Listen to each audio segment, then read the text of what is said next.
Veste, da smo zelo aktivni tudi na družabnem omrežju Facebook in tam pridno odgovarjamo na vaša vprašanja. No, tokrat pa nam je vprašanje zastavila Brigita, naša gledalka. Kaj jo zanima? Dajmo pogledati, kaj je torej zapisala Brigita. Brigita pravi,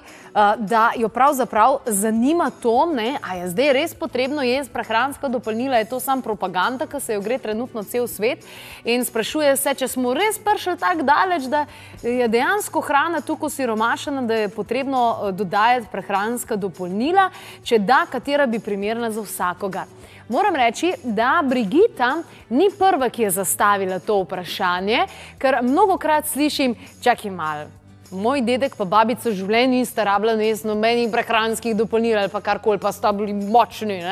In ja, res je temu tako in priznam, da tudi sama uporabljam prehranska dopolnila, ampak dovolite, da povem, zakaj. Če takole pogledamo samo tole fotografijo, na kateri dobro piše, torej, kaj pravijo raziskave, dejansko koristijo vsakemu izmed nas ravno zaradi tega, ker nam primanjkuje vitaminov, mineralov in še kakšnih drugih pomembnih rastlinskih spojin. Vem, da so v Ameriki delali raziskavo in so ugotovili, da manj kot odstotek ljudi samo s hrano dobi dovolj vsega. In najbolj zastrašujoče, tudi če uživamo torej neko mešano, uravnoteženo in raznoliko zdravo hrano, velikrat ne zadovoljimo tistih potreb, ki jih ima naše telo, se pravi,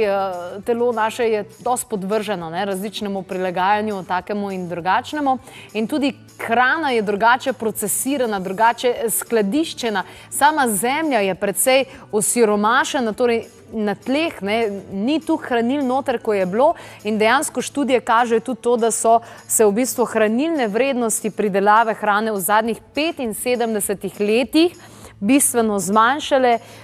in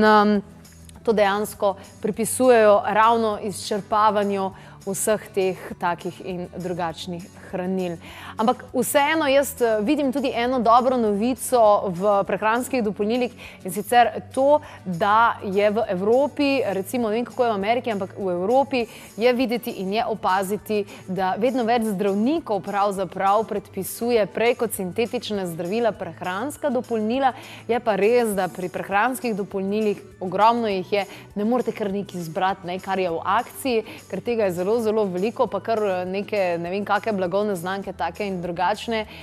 ker ni potem to. In glede na to, da je tale trg precej mlad in da se počasi zavedamo vseh teh stvari, se moramo o tem podučiti, da vemo, kaj kupujemo oziroma da znamo. Jaz vam ne znam povedati, koliko sem se jaz s tem ukvarjala, zato da sem sebe spravila v tisti red, ker jaz se nisem odločila čez noč, da bom vegan, ampak sem ugotovila, da sem vegan, ker mi pač niso sedle take in drugačne stvari, ampak ne rada rečem, da sem vegan, rada rečem, da rada jem in da jem tist, kar mi dejansko paše in tist, kar mi dejansko sede.